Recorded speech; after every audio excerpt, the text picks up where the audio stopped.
gente como Fernando Jiménez del Oso a todos nos han hecho crecer en lo humano, en lo espiritual, sobre todo en ese sendero del conocimiento que yo creo que es fundamental, ¿no? Siempre lo digo, esto es un poco como los argonautas del pasado, ¿no? Es una aventura en busca del conocimiento, y aquel que durante muchísimo tiempo capitaneó esa búsqueda fue precisamente Fernando Jiménez del Oso. Yo me imagino que cuando Jesús dice, refiriéndose a mí, uno de los grandes del misterio, me imagino que lo dice por la estatura, poco más, ¿no?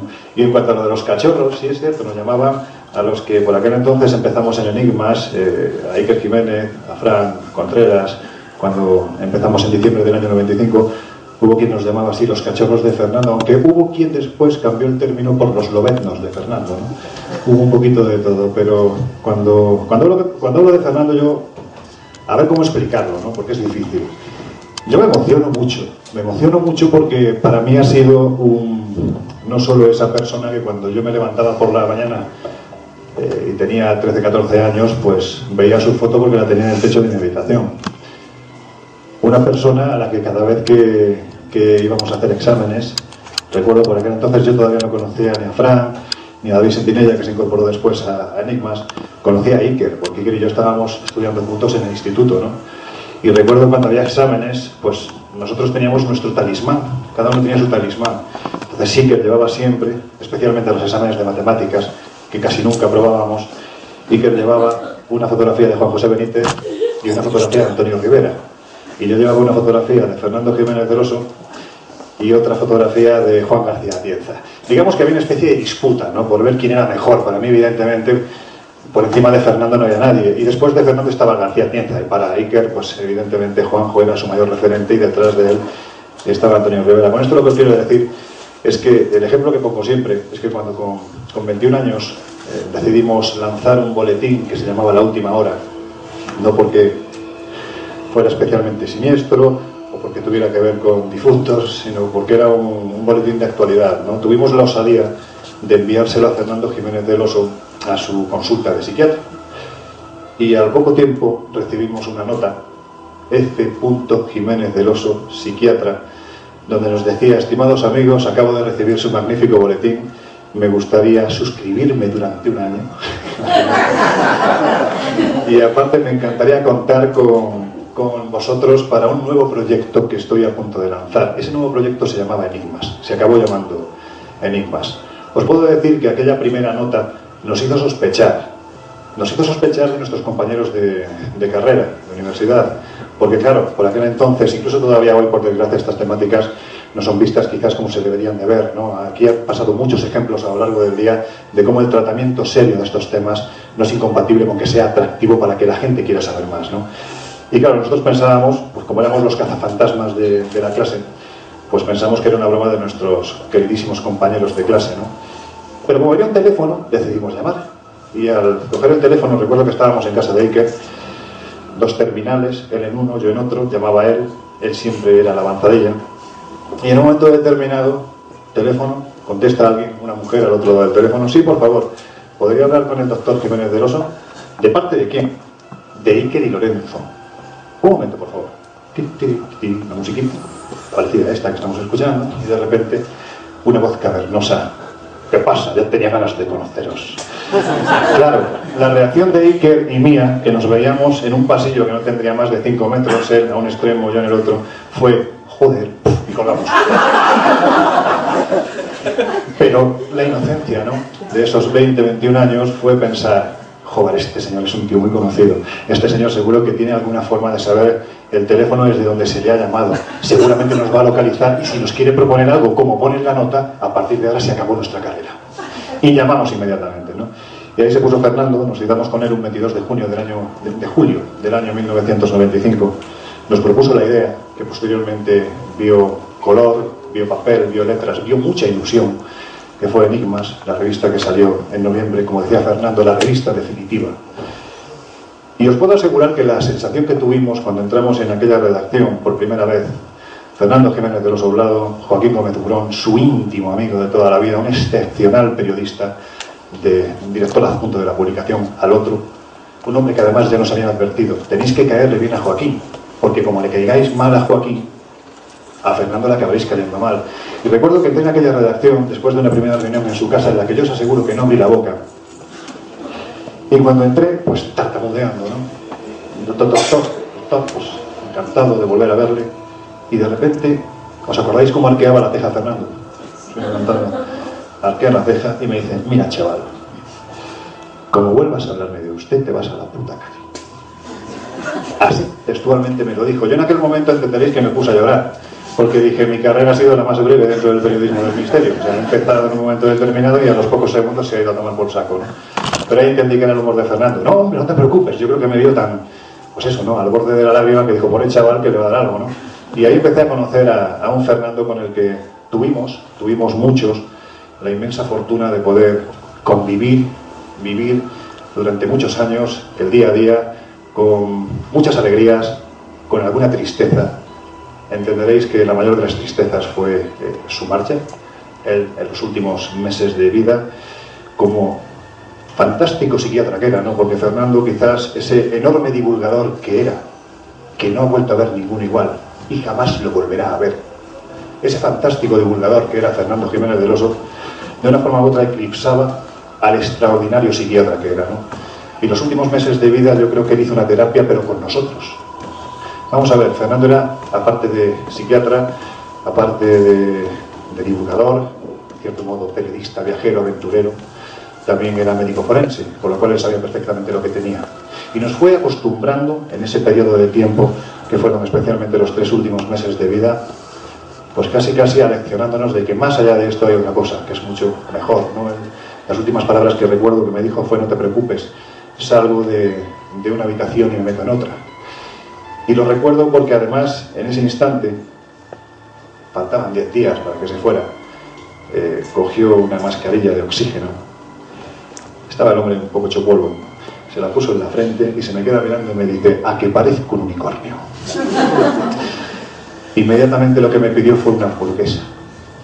¿Os imagináis? Una persona que, bueno, pues que él es consciente de lo poquito que le queda, inmediatamente me dice que quiere una hamburguesa del Burger King que hay en la esquina y que le traiga también un cómic de Mortadelo y Filemón, porque hay un kiosco al lado. Era un hombre que te descolocaba, ¿no? Era un hombre, como os digo, único, del que aprender mucho, del que seguimos aprendiendo. Yo os puedo asegurar que no hay día que no me acuerde de él. Os puedo asegurar que no hay día que hable con él. Y lo echo de menos, como muchos de nosotros, ¿no? Me imagino que como todos. ¿Por qué? Pues porque a mí se me ha ido ese amigo al que en momentos puntuales, en esta cosa difícil que es la vida, posiblemente esto sea el infierno, después venga el cielo, ese amigo al que consultar, ¿no? Tantas y tantas cosas. Porque yo siempre lo he dicho, Fernando se me murió y a mí no me dieron tiempo ni para llorar a mi amigo. Ni a mí, ni a ninguno de los que estábamos en aquella publicación y que seguimos en Enigmas, ¿no? El mundo de hoy es así. Son datos puros y duros. Y ahora con el tiempo, cuando uno ya está un poco más quemado de muchas cosas, cuando uno está ya con la mirada puesta en el frente, intentando no torcerse, como hemos hecho en el pasado, pues lo pienso, ¿no? Y pienso en ese Fernando que seguramente me sigue hablando, me sigue diciendo: esa portada no, capullo, y esa portada no la pongo nunca, ¿no? Bueno, dicho lo cual, tampoco me quiero enrollar, que si no de aquí no nos vamos a estar a 10. Os quiero decir que quienes tuvimos esa oportunidad de estar con él, tuvimos la oportunidad de conocer lugares que de una forma u otra, si no hubiera sido por Fernando, posiblemente jamás hubiéramos salido de ellos, ¿no? Incluso en ocasiones hasta la oportunidad de viajar con él. Aquí en esta apertura de este PowerPoint que me he traído, pues tenéis 2 dibujos de Fernando. Él era un extraordinario dibujante, ¿no? Pues eso, con su chiste, hay un fantasma diciéndole a otro que no, animal, que no es así como hay que atravesar las paredes. Bueno, pues es un poco, ¿no?, ese humor que tenía el gran doctor. Dicho lo cual, agradecer vuestra asistencia, agradecer a Jesús que me haya dado la oportunidad de estar aquí, de poder hablar de alguien del que me gusta hablar mucho, mucho, y sobre todo me gusta todavía más recordarlo. Y vamos a dar paso a algo que yo creo que es importante lo que hemos visto anteriormente, ¿no? La denuncia de que en estos temas no todo es misterio. Eso es importante. Además, nos hace más grandes a nosotros si desde el mismo misterio se denuncia temas como este. Por lo tanto, a Juanjo y a David, pues, ¿qué queréis que os diga? Mi enhorabuena más sincera, porque habéis hecho un trabajo extraordinario que más de algún periodista de investigación de esos que se mueven en los medios de comunicación de masas hubiera querido hacer, pero por incapacidad no pueden hacer. Sois vosotros quienes lo hacéis, ¿no? Un aplauso para ellos, por favor.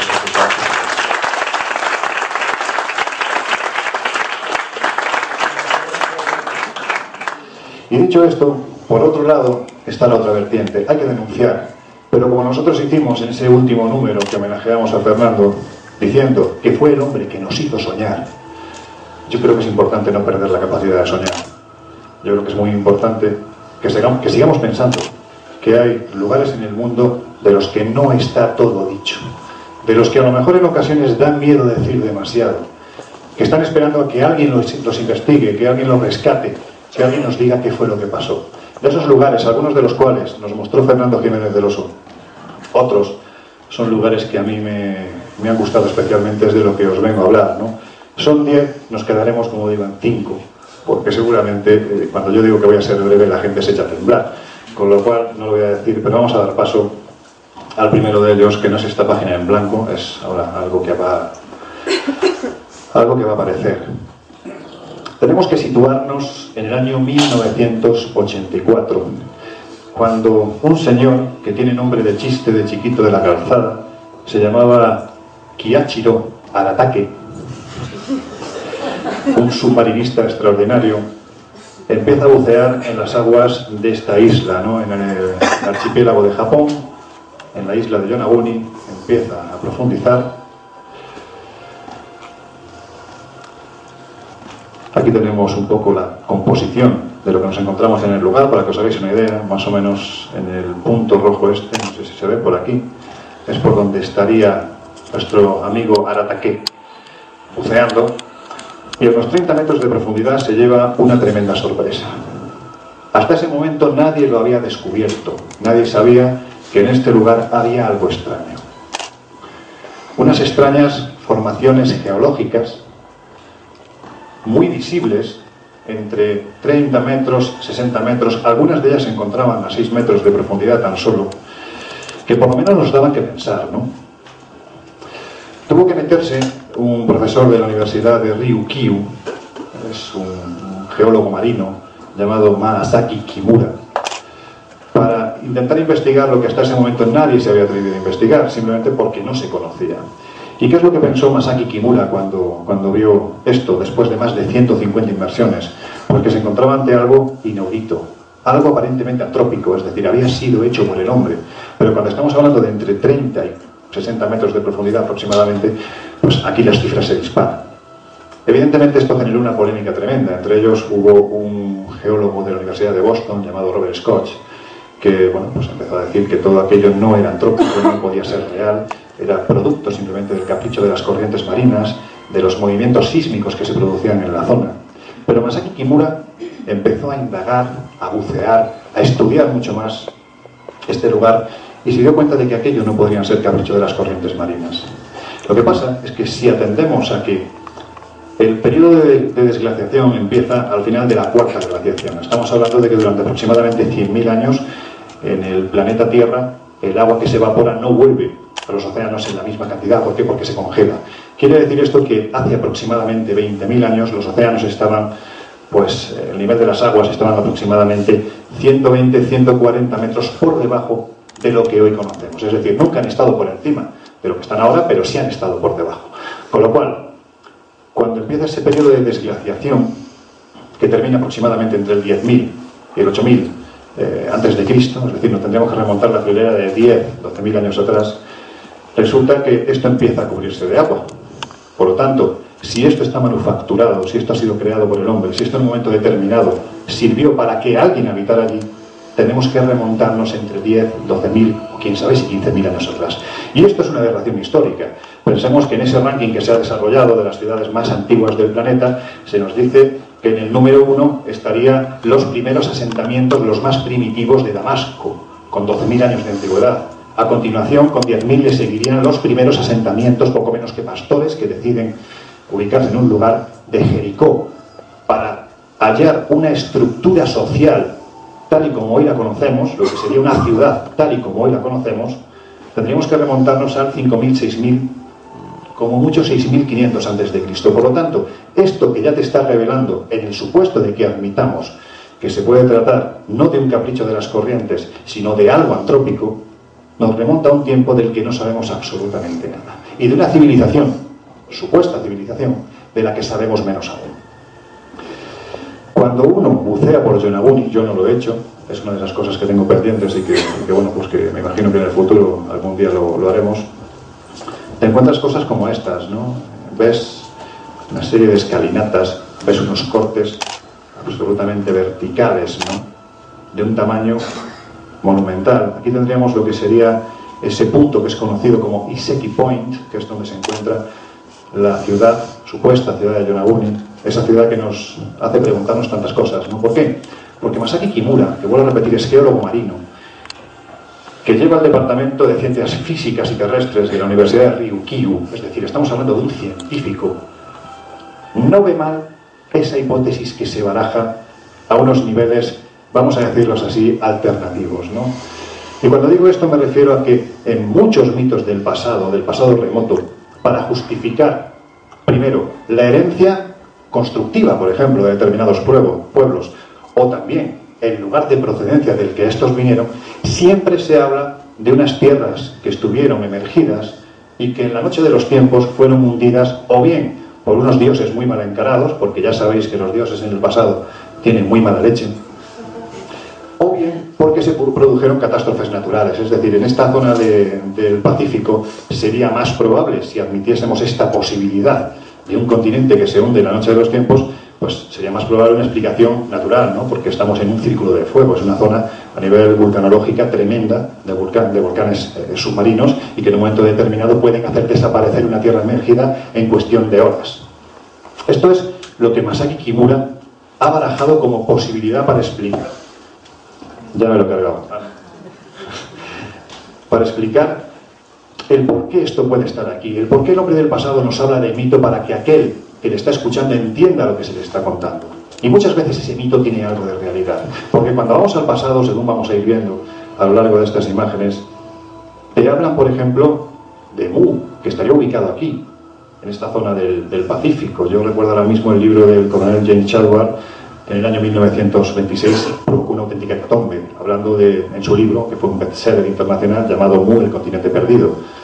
Pero es que también vemos, por ejemplo, cómo los Rapa Nui de Pascua nos hablan de Jiva, ese continente que se hunde en la noche de los tiempos. Si te vas al altiplano peruano y boliviano, donde los aymaras no entienden de fronteras porque nunca las han tenido, también te hablan de Atlántico, un lugar que desaparece en la noche de los tiempos. Aztlán, dicen los mayas, esa tierra de más allá del mar. Si nos vamos a los diálogos de Platón, nos encontramos con la Atlántida. Si vamos a Egipto, nos encontramos con lo que sería el hermano gemelo de la Atlántida, al que llaman Keftiu, aquella tierra que está más allá de las columnas de Hércules, del estrecho de Gibraltar. Siempre encontramos estas referencias que se han vestido de mito, a las que se cree muy poco, pero que hay científicos que están investigando. Ahora mismo me viene a la cabeza, por ejemplo, los estudios que han estado realizando en Huelva hace muy poquito tiempo, en las marismas de Doñana, donde se ha buscado una explicación para ese mito atlante, ¿no? Ubicado precisamente en las marismas. No voy a extender con esto porque si no me vais a acabar tirando lechugas, pero bueno, la composición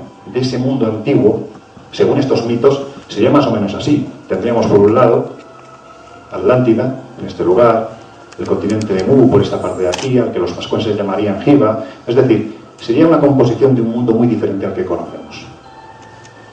Pero es que a mí es una de las cosas que más me fascina, ¿no? Cuando hablamos de las ciudades sumergidas, porque nos remontan a un tiempo del que sabemos muy poco y del que la arqueología submarina, que prácticamente nace a mediados de los años 50 del siglo pasado, pues no tiene demasiadas respuestas, ¿no?, para explicarnos qué es lo que sucede allí.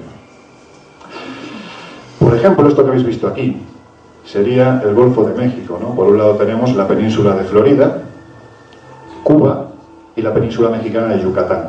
Bueno, pues en esta zona que tenemos aquí, en lo que seguramente en un tiempo muy remoto fue un puente natural que se acabó hundiendo, posiblemente a causa de una catástrofe, quién sabe si de un seísmo, quién sabe si de un volcán. Esta señora, Paulina Zelinsky, es una de las más importantes oceanógrafas que hay en América.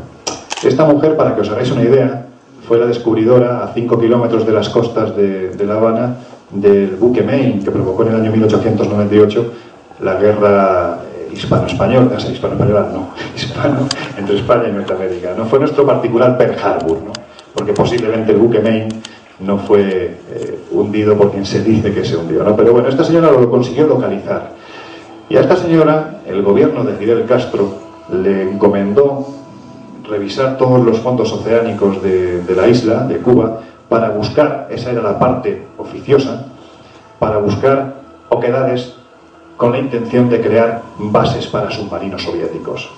Esa era, soviéticos, cubanos quiero decir, esa era la idea que tenía el gobierno de Cuba, y en teoría lo que Manuel Iturralde, uno de los arqueólogos favoritos de Fidel Castro, comentó a un buen amigo, un querido amigo malagueño, Luis Mariano Fernández. Bueno, pues esta señora, mientras aparentemente realizaban esa búsqueda, de golpe y porrazo, a partir de los 500 metros de profundidad, empiezan a detectar cosas extrañas, formas piramidales, aparentemente empedrados. Incluso la propia Paulina habla de una especie de escritura extraña. Estamos hablando de 500 metros de profundidad, no estamos hablando de 30 metros. Es decir, si en 30-60 metros nos tenemos que remontar a un tiempo de 8 a 10.000 años de antigüedad, cuando hablamos de 600, ¿de qué estamos hablando, no? Pero lo cierto es que para Paulina Zelinsky eso estaba ahí. Y estaba ahí con un tamaño tan sumamente brutal que a esta ciudad sumergida, suponiendo que sea una ciudad sumergida, la han bautizado como Mega. Esto fue en el año 2000 cuando se produjo el descubrimiento. En 2003 se fundó el proyecto Exploramar. Y bueno, pues Paulina Zelinsky es la que, a la cabeza de este proyecto, intentó saber más.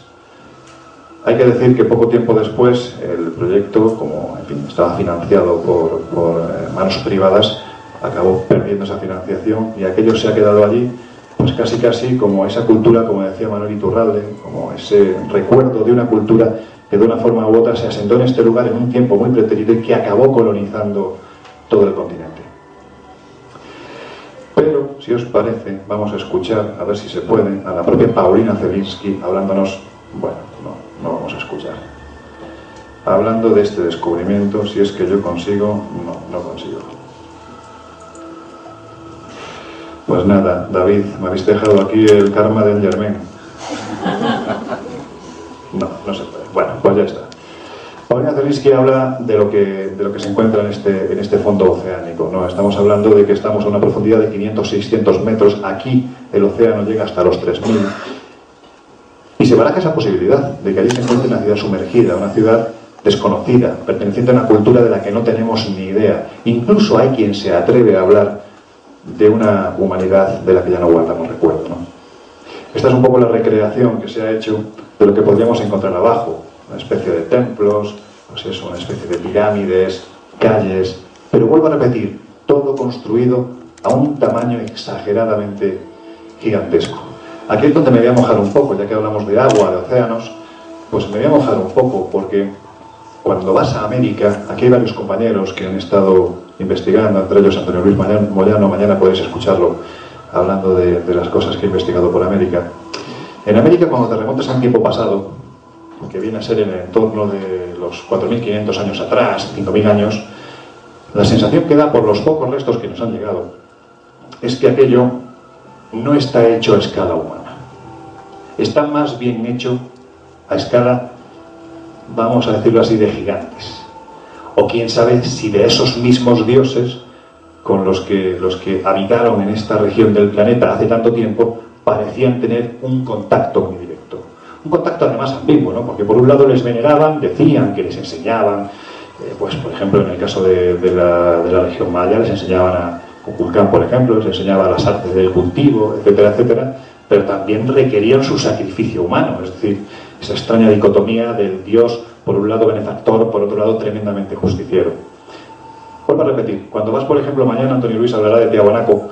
En Tiahuanaco la sensación que te da cuando te plantas delante del monolito Bennett o del monolito Ponce, son dos estatuas de unos 7 metros aproximadamente, la sensación que te da, recordando las palabras de mi amigo Diego Cortijo, gran explorador, es que no estás ante algo del pasado. La sensación que te da es que estás ante algo del futuro, simplemente por lo que estás viendo. Os aseguro que ni el mejor de los diseñadores de hoy en día se le ocurriría construir un monolito Ponce como logotipo para una empresa. De lo bien hecho que está, de lo moderno que es, de lo innovador que es, de lo extraño por encima de todo que es. Pasamos de Cuba, atravesamos ese puente ficticio que pudo haber en el pasado y nos vamos a México. Nos vamos a Acámbaro, al estado de Guanajuato, aproximadamente unos 80-100 kilómetros de esa mega ciudad que es México DF. Porque en este lugar se encuentra uno de los enigmas favoritos de Fernando Jiménez del Oso. En este lugar, a principios del siglo XX, llegó este señor, Waldemar Hurruth, un comerciante alemán que se afincó en este lugar y que a partir del año 1945 podemos decir que su vida cambió radicalmente. ¿Por qué? Porque hay dos versiones. Una que dice que un día paseando, montando a caballo, muy cerca de este cerro que habéis visto ahí detrás, del Cerro del Toro, ese cerrito que se ve ahí al fondo, esta es una versión. Otra dice que entre la argamasa de un muro aparecieron una serie de figuras. Unas figuras extrañas, unas figuras bizarras. Como decía Fernando, parecían representar a unos seres de pesadilla. Y este hombre decidió, no se sabe si fue por ese picotazo que le pega en ocasiones al coleccionista, decidió que quería más. Y encargó a un hombre llamado Delón Tinajero que siguiera buscando más figuras en las cercanías del Cerro del Toro. Y además le dijo que por cada figurita que encontrara le pagaba o 1 o 2 pesos, dependiendo del tamaño que tuviera, en fin. La cuestión es que, según el investigador mexicano Harry Moller, entre 1945 y 1952, Waldemar Hurruth llegó a reunir hasta 37.000 figuras. Figuras que durante muchísimo tiempo permanecieron metidas en cajas, partidas, olvidadas, rebosantes de polvo. Estas fotografías son del propio Fernando cuando estuvieron rodando la serie En busca del misterio. Figuras que representaban seres extraños. Algunas correspondían a la cultura chupícuaro, que es la que se asentó en este lugar hace siglos, pero otras no tenían nada que ver.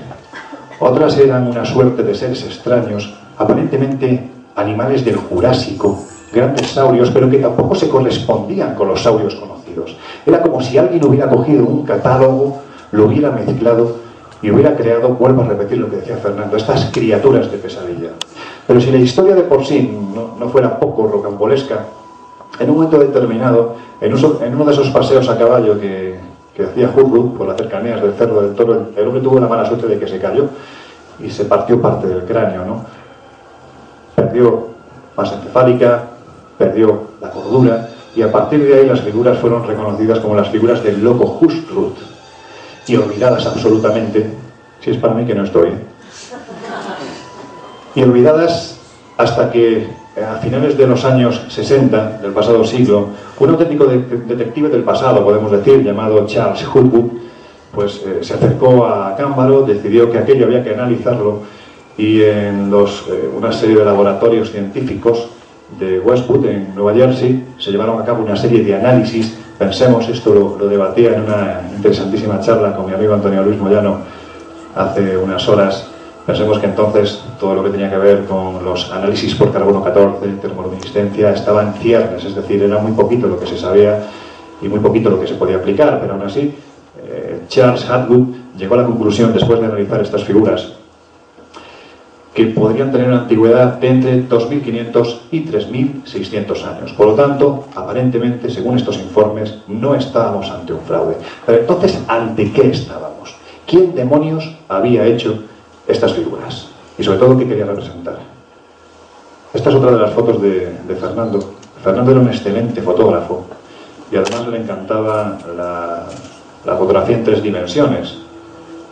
Hace 30 años la fotografía en 3 dimensiones era tan sencillo como una cámara con 2 objetivos y bueno, pues él disfrutaba muchísimo haciendo fotografías, y entre ellas, por supuesto, de estos extraños seres que están representados en Acámbaro. Hoy en día, al contrario de lo que ocurre en otros lugares donde ha habido descubrimientos parecidos y se han olvidado, en el caso de Acámbaro hay un museo, el Museo Waldemar Hurruth, donde son expuestos algunas de las piezas que se encontraron pertenecientes, como os digo, a esta cultura chupícuaro, pero también están algunas de estas figuras que, mientras no se demuestre lo contrario, y aquí reto, porque además todos queremos saber qué es esto, sea un fraude, no lo sea, reto a la ciencia que lo investigue, para por fin saber si nos encontramos ante algo extraño, si tenemos que una vez más ver que la historia no va en una dirección, sino que hay diferentes direcciones, o por lo menos hay carreteras secundarias a las que también hay que atender, o nos encontramos ante un fraude. Esto me lleva rápido a Ica, donde este señor que tenemos en imagen Fernando Jiménez del Oso con el doctor Javier Cabrera de Arquea, a partir del año 1966 empieza a recibir una serie de piedras ciertamente extrañas. La primera que recibe, año 66, es en el día de su cumpleaños. Se la regala un gran amigo llamado Félix Llosa, porque esa piedra era llamativa, era curiosa. No es como esto que estáis viendo en imagen, porque a esta ya se le ha aplicado una pátina de betún para ver qué es lo que contiene. Eran unas piedras de un tono ocre, aparentemente rayadas, y a Félix Llosa le pareció bonita y dijo, bueno, pues se la voy a regalar a Javier Cabrera de Arquea. Era un hombre, pues era un prohombre de esta ciudad peruana, médico, un hombre de mundo, que tenía acceso a documentación científica.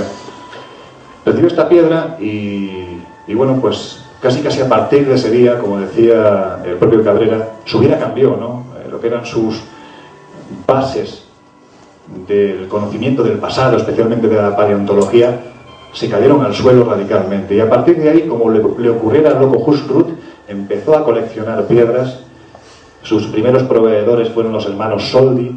Después entró en escena Basilio Uchuya, que también, al igual que hacía Odilon Tinajero, pues le cobraba una cantidad por cada piedra que le llevaba. Esto nos lleva a pensar que, evidentemente, si no se encontraban piedras, pues se hacían, ¿no? Por lo tanto, hay un porcentaje muy elevado, sobre todo en el caso de Ica, que son falsas. Ahora bien, como decía Fernando, si de las casi 13.000, 14.000 que se pudieron juntar en un momento determinado en ese museo de las piedras de Ica, solo 200 fueran auténticas, pues fijaros, ¿no? Qué importante sería. La cuestión es que en estas piedras se veían escenas, bueno, más o menos cotidianas, de los diferentes pueblos que habitaron en esta región del Perú hace siglos, pero por otro lado había unas piedras que eran absolutamente aberrantes, ¿no? Por ejemplo, en las que se veían operaciones quirúrgicas de primer nivel. Había una escena, recuerdo, a la que Fernando le llamó muchísimo la atención, porque él decía que se veía a una persona a la que se le estaba transfundiendo sangre como una forma de contrarrestar un trasplante de órganos, y eso hasta 2 años después no saldría publicado en revistas científicas. Podemos decir que el doctor Cabrera, como era médico, pudo tener acceso a esa información, pero eso a Fernando le sorprendía mucho, ¿no? Pero especialmente las más duras eran las que nos hablaban de la convivencia de los hombres con los dinosaurios, escenas en las que lo que Cabrera llamaba humanidad criptolítica, una de las muchas humanidades que han pasado por este planeta, una humanidad muy remota, pues convivió con estos saurios. Esto ni yo mismo me lo creo. ¿Por qué? Porque es que los dinosaurios desaparecen al final del Mesozoico, principio del Cenozoico. Estamos hablando de 65 millones de años atrás, y el hombre aparece en escena antes de ayer, como aquel que dice esta cosa tan enorme que es la historia. Pero ahí estaban esas piedras, como una muestra de que, ¿por qué no?, algo había representado el hombre del pasado que quería transmitir como un mensaje para las generaciones venideras. Yo la primera vez que estuve en Ica os puedo decir que, al igual que me pasó la primera vez que fui a Belmez, pensé que era un fraude. Estaba convencido de que era un fraude. Y esto me provocaba unas discusiones siempre amables, pero debates muy intensos, con Fernando Jiménez del Oso, que sí consideraba que por qué no podía haber piedras auténticas. Hasta que hace 6-7 años, creo recordar, quizás más, en compañía del productor de televisión española, Juan José Revenga, nos fuimos a una zona del norte de Perú, concretamente a la zona del Llamón. Para que os hagáis una idea, es frontera casi con Ecuador. Es una zona bastante compleja. En primer lugar, porque llegar hasta allí es una faena. En segundo lugar, porque hay una especie de, ¿cómo decirlo?, de conflicto encubierto entre Ecuador y Perú desde hace ya varias décadas, por una zona que no vale nada, no hay petróleo, no hay minerales, no vale para nada. Y sin embargo, llegaron en un momento determinado del pasado, tanto el gobierno peruano como ecuatoriano, a decir, bueno, pues ni para ti ni para mí, lo minamos. Y toda la zona está minada. Aparte de que los miembros del movimiento revolucionario Tupac Amaru se movieron bastante por esta zona. Nosotros, cuando fuimos a esta zona, íbamos acompañados precisamente del que era el asesor del gobernador de la Amazonía, de la región de la Amazonía peruana, que en su tiempo había sido miembro del MRTA, es decir, Movimiento Revolucionario Tupac Amaru. Con lo cual sabía perfectamente los senderos de montaña, pero sobre todo lo más importante es que conocía dónde estaban las minas y además qué alimañas había en estas regiones. Y es que las alimañas no siempre son mosquitos o serpientes, hay unas que tienen 2 patas y son más peligrosas, ¿no? Bueno, pues cuando conseguimos llegar aquí, yo os puedo decir, ha sido la jornada, siempre lo diré, la jornada física más dura de mi vida. O sea, realmente tuve la sensación, no solo yo, sino los 6-7 que íbamos en aquella expedición, la sensación de que nos quedábamos en el sitio. Es la primera vez que he tenido sensación de muerte real. ¿Por qué? Porque cuando alguien del Llamó os diga que son 10 minutos, no le hagáis ni caso. No son 10 minutos. Fueron 10 horas de caminata por selva de montaña, abriendo trocha. Quien conozca la selva de río, bueno, aparentemente es planita, es más amable, con la dificultad que acarrea, pero es que la selva de montaña tienes que ir prácticamente escalando y completamente rodeado, enmarañado de vegetación. Cuando ya pensábamos que no llegábamos, este señor que veis ahí en imagen es Ulises Gamonal, es arqueólogo y chamán, porque esta zona es una zona en la que se iniciaban los chamanes hace miles de años. Por lo tanto, tú no puedes entrar allí si primero no vas a la comunidad cercana y al curaca, al que lidera esta comunidad, le pides permiso, porque te puedes arriesgar a tener un problema muy serio. Y un problema muy serio en esta zona significa no salir de allí. Con lo cual, después de esos permisos, acompañados de Ulises Gamonal, como hace la arqueología en América, que a mí eso me llama siempre mucho la atención, cogen un vasito de agua, le ofrecen el ofrecimiento a la Pachamama, pidiendo permiso para poder acceder al lugar sagrado. Conseguimos llegar hasta lo más alto, a los abrigos de montaña que parecían absolutamente revestidos de arte rupestre. Y en el más alto de todos, cuando estábamos a punto de darnos la vuelta, nos encontramos con esto. Siempre digo que una imagen vale más que 1000 palabras, por eso me voy a dar la vuelta a ver si se ve bien. Sí, se ve bien. Esta zona además os digo que es conocida como el Valle de los Dinosaurios. La paleontología nos dice que salvo en determinadas regiones de Argentina y de Norteamérica, en ningún otro lugar de todo el continente americano hay restos de antiguos saurios. Sin embargo, en esta región, en esta pequeñita región del Valle de los Dinosaurios, sí la hay. Bueno, pues os puedo decir, aquí traía este audio, que no sé si se va a oír, no se va a oír seguro, ya verás. Es que no se oye. Bueno, este audio es... Claro, es que si lo digo yo, pues no es lo mismo que si lo dice el señor, que además nos lo está contando desde allí, ¿no? Este audio corresponde al propio Ulises Gamonal, que cuando llegamos hasta arriba, acompañados también de Quirino Olivera. Quirino Olivera es otro de los grandes arqueólogos de América. Para que os hagáis una idea, es el conservador del Museo de las Tumbas Reales de Zipán. Un tesoro que podemos comparar, un descubrimiento que podemos comparar al de, por ejemplo, Tutankamón en el año 1922. Este se produce en el año 1986, es un simple señor de un valle, pero dentro de una pirámide que parecía un montón de tierra, se halló un ajuar funerario extraordinario, ¿no? Y dentro de ese ajuar funerario, pues había una serie de joyas, en fin. Bueno, pues el que se encargaba de todo eso era Quirino Olivera, que ese día nos acompañaba.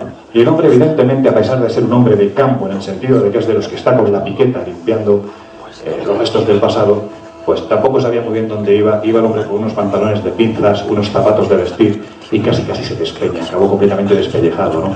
Pero cuando estábamos allá arriba, imaginad la oportunidad de estar delante de esto y tener dos arqueólogos para preguntarle: Quirino, Ulises, ¿qué demonios es esto? Bueno, pues tenéis que ver cómo los ojos les hacían chiribitas. No tenían ni puñetera idea. Prácticamente Ulises, el pobre, balbuceaba. Bueno, puede ser, bueno, pues... Hasta que dio con una clave que a mí me parece muy interesante. La posibilidad de que se trate de una paleofauna, que por las especiales condiciones de este lugar, que prácticamente no ha cambiado en los últimos milenios, pudo habitar en este sitio e incluso al punto de llegar a convivir con los primeros asentamientos humanos que aquí llegaron. Y no solo eso, incluso al punto de servirles de comida. Pensemos que hace 12.000 años, 14.000 años, dentro de esa paleofauna nos encontrábamos el tigre de dientes de sable, el mamut, el pajarraco este gigantesco que solo verlo daba espanto. ¿Por qué no pensar, como nos decía el propio Ulises, en un término que a mí me hacía cierta gracia, ¿no?, que a este lugar hubiera habido una involución de los antiguos grandes saurios y llegaran poco menos que microdinosaurios, que hubieran habitado en este sitio, que vuelvo a repetir, hubieran servido de comida para esta gente, y que quedaran además representados en el arte rupestre, como una especie de magia simpática, intentando crear esa magia simpática para que la caza del día siguiente fuera mejor, ¿no?, en una zona además considerada sagrada. Bueno, pues esto a mí me dio que pensar, hice esa reflexión. ¿Por qué no pensar que lo que he representado en piedras de Ica, por lo menos en algunas, no es precisamente lo que pensamos que es decir, un fraude descarado, porque si no, no se puede comer ni beber que el hombre conviva con dinosaurios. ¿Y por qué no pensar que realmente lo que es representado en Llamón también se corresponda con lo que es representado en Ica? Vuelvo a repetir, con que solo una de esas piedras fuera auténtica ya tenemos misterio para investigar. Seguimos. ¿Cuánto tiempo tengo, Jesús? 20 minutos aproximadamente, 20-25 minutos, pues la llevas clara. Vamos a ver. Otro de esos misterios que a mí me han apasionado y que además tuve la oportunidad en el año 1999 de realizar un viaje con Fernando Jiménez del Oso. Nos recorrimos todo Pakistán, de norte a sur, y fue verdaderamente interesante, ¿no? Porque tuvimos la oportunidad de palpar una de esas historias que se debate casi entre unas dosis de realidad y muchísima leyenda, ¿no? Os pongo en antecedentes. A mí en el año 1976 se publicó un libro, Jesús vivió y murió en Cachemira, escrito por uno de los más grandes investigadores y periodistas que ha habido en este país, Andreas Faber-Kaiser. Este hombre, como hay que hacer, se fue hasta Cachemira en el año 1976. Para que os hagáis una idea, Cachemira se encuentra en el norte de Pakistán, norte de la India. Es esa zona por la que prácticamente un día sí y otro también están en un conflicto bélico oculto, vamos a decirlo así, tanto la India como Pakistán, por anexionarse Cachemira. Y Cachemira no se quiere anexionar ni con unos ni con otros. Bueno, pues llegar hasta allí es muy difícil, pero es que en el año 1976 era más difícil todavía. Y cuando lo hizo Andreas, que me imagino que para escribir el libro tardaría unos años, bueno, pues a principios de los 70 era ciertamente complicado. Y él se fue allí. Bueno, pues al leer aquel libro, Jesús vivió y murió en Cachemira, una de las reflexiones que hacía a mí me llamó poderosamente la atención, ¿no? Porque decía, ¿cómo es posible que Jesús esté sentado en el cielo y a la vez yazca enterrado en Cachemira? Pues efectivamente, ¿cómo es posible, no? Jesús de Nazaret. Bueno, pues lo que justificaba en este libro, grosso modo, lo voy a intentar desarrollar brevemente, es que, tal y como se podía leer en el prólogo, escrito por el director de los departamentos estatales de historia de Cachemira, un tal profesor Hasnain, lo que decía este profesor Hasnain es que en el año 1965, recorriendo la región de Ladakh, en los altos Himalayas, pues se quedó prácticamente aislado, ¿no? En esa zona que se une el Himalaya con el Karakorum, se quedó aislado por la nieve. Y en una lamasería tuvo acceso a una documentación que habían dejado escritos dos misioneros alemanes que allí habían estado décadas atrás. Esos misioneros se llamaban Mars y Franke. Bueno, pues Franke y Mars reflejaban en esos documentos las vivencias de un explorador, de un aventurero, en cierto modo también un vividor, llamado Nikolai Notovich, que a finales del siglo XIX se dedicaba a explorar esta región del planeta, pero también como uno de los modernos guías, bueno, pues se dedicaba a recorrer esta tierra llevando a quien pudiera pagar aquellos carísimos viajes, ¿no? Bueno, pues el pobre Nikolai Notovich también se quedó aislado en esta zona, tuvo la mala suerte de que cayó y se partió una pierna. Y quedó aislado durante todo el invierno. Y durante ese invierno tuvo la oportunidad de acceder a una serie de documentación que había en la lamasería de Mollbeek. Bueno, pues aquí lo que se hacía referencia en esos documentos era un señor llamado Santo Isa. Bueno, la cuestión es que lo que decían aquellos documentos es que el tal Santo Isa estaba considerado como uno de los santos mayores del budismo, pero con un detalle interesante, y es que no se le consideraba, era de los mayores, pero no de los más grandes, porque los que seguían a Santo Isa no admitían la autoridad del Dalai Lama, y se les conocía como cristianos. Vaya pelotazo, ¿verdad? Bueno, pues la cuestión es que Nikolai Notovich intentó tirar más de la manta y siguió analizando aquellos documentos. Llegó a una serie de documentos donde se hablaba de una reunión que en el año 180 después de Cristo pues se reflejaba como un escriba había dejado ahí escrito una reunión entre el Santo Isa y el Raja Cachemir, donde se hablaba de él como un hombre vestido de blanco, un hombre muy alto. Y aquí es donde se empieza a tejer una historia verdaderamente apasionante, ¿no? Porque lo que se baraja, y es lo que investigaba Kaiser, era saber qué ocurrió en esos 18 años en los que las Sagradas Escrituras apenas nos dicen nada, salvo alguna puntualización en el Evangelio de Lucas, muy poquitas referencias tenemos de ese Jesús de Nazaret que desaparece prácticamente con 12 años y vuelve a aparecer con 30, pues ya para afrontar lo que sería su vida pública, ¿no? Bueno, pues lo que se baraja, lo que se decía, lo que se escribía en estos documentos es que ese Santo Ixal había pasado ese tiempo precisamente en esta región del planeta. Una región del planeta a la que, con 33 años, crucificado, malherido, hecho polvo, habría regresado. Y habría estado viviendo allí hasta aproximadamente los 65 años, dejando incluso descendencia, y lo que es más importante e interesante, bueno, este es el camino para llegar hasta allí, es la Karakorum High Road.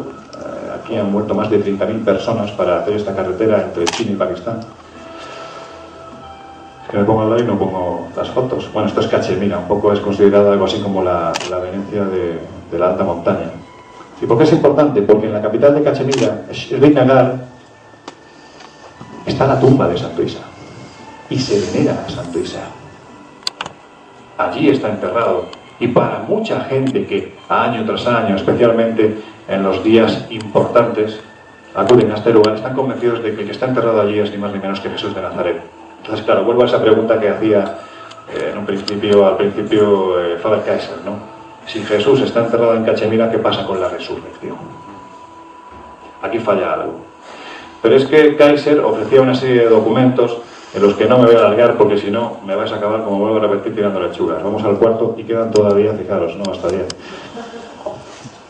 Esto es uno de los últimos temas, ¿no?, que he estado siguiendo, me parece tremendamente interesante. Es el de las pirámides de Bosnia, ¿no? Dicho así es una cosa como muy rara, ¿no? Pero tenemos que irnos al mes de agosto del año 2005, cuando este señor, Semiro Stanagic, un arqueólogo que había estado hasta ese momento realizando una serie de excavaciones, especialmente en toda la región azteca, toda la región de Teotihuacán, bueno, pues decidió volver a su patria chica, por decirlo de alguna forma, volvió a Bosnia con la intención de llevar a cabo una serie de excavaciones en toda la zona de Dalmacia y de Herzegovina, ¿no?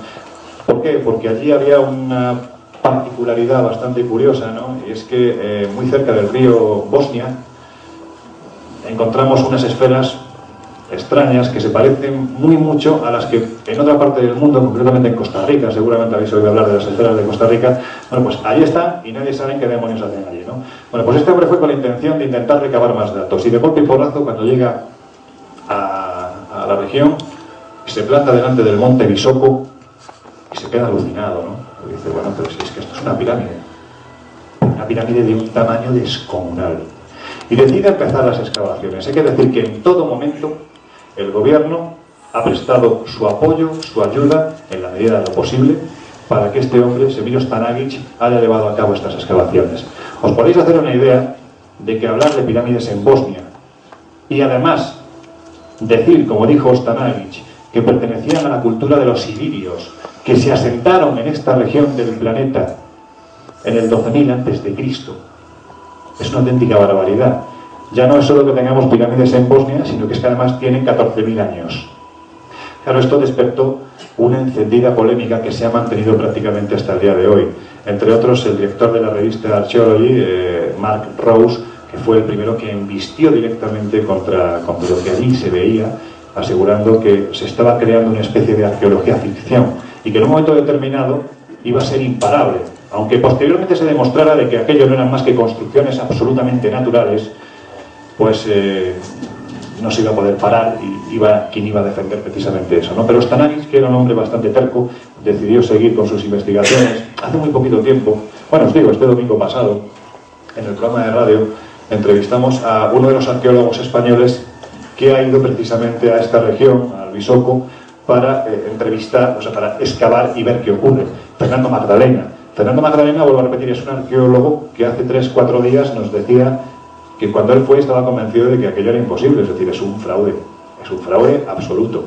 Pero el hombre, con toda la naturalidad del mundo, cuando le preguntamos ¿y cómo cambiaste tu opinión?, nos dijo, mira, os soy sincero, lo primero, cuando llegué allí me quedé acojonado, así lo dijo. Al plantarme delante de aquello me quedé acojonado. Las excavaciones que se han ido realizando han sacado a la luz una serie de empedrados de un tamaño descomunal, han sacado a la luz una serie de galerías que se supone que son canales de ventilación. Lo más interesante es lo que nos dijo el propio Fernando Magdalena este domingo pasado, que ahí nos dejó descolocados. Yo en la tertulia de La Rosa tengo un debate muy encendido, amistoso siempre como es lógico, pero muy encendido, especialmente con mi amigo Manuel Carballal y después con mi querido enemigo Ignacio Monzón, ¿no? Que es el historiador del programa. Porque decían que esto era imposible. Claro, cuando de repente al otro lado del teléfono un arqueólogo te está diciendo que las pirámides de Bosnia no tienen 12.000 años porque se han encontrado restos de una hoguera que se ha datado en 20.000 años, es que sonaron en el suelo. No sé si me entendéis, se les cayeron literalmente al suelo. Claro, ¿por qué? Porque el arqueólogo te está diciendo que ya no son 12, que son 20.000. Y es que hasta ahí yo me quedé alucinando, ¿no? Diciendo, bueno, esto ya es demasiado. Pero lo cierto es que hay los suficientes argumentos como para pensar que estamos ante algo real. Por un lado, vuelvo a repetir, hay detractores. El presidente de los arqueólogos europeos, Anthony Harding, está convencido de que es un fraude. También Matt Rose, director de la revista Archaeology. Pero tenemos diferentes arqueólogos, como Heidi Adami, por ejemplo, es una arqueóloga egipcia, una geóloga egipcia también. Bueno, pues esta mujer está convencida, y seguramente de pirámides, más que los egipcios, un poquito saben, bueno, pues está convencida de que es auténtica. Así varios compañeros arqueólogos egipcios defienden la autenticidad de estas pirámides por lo que se está encontrando. Hay que dar un dato más, y es que dentro de estas galerías se han encontrado una serie de piedras que tienen lo que podemos denominar, o lo que han denominado los arqueólogos como una especie de caracteres que podrían corresponder a un alfabeto desconocido. Lo que pasa es que está muy deteriorado y se está investigando. Yo no sé si nos encontramos ante el último gran descubrimiento de la arqueología. Para eso, como dice mi amigo Nacho Monzón, pues hay que esperar a que lo publique alguna revista científica seria, ¿no? Porque mientras lo publiquen revistas como Año Cero, Enigmas o Más Allá, pues claro, no vale. Bueno, pues no hablamos solo de una pirámide, sino que hablamos de 5, las que se supone que ya hay en esta zona del planeta. Esta imagen que tenéis aquí es otro de mis enigmas favoritos. Yo creo que nos vamos a quedar en 5 porque si no, no os vais a ir ni tan siquiera a dormir.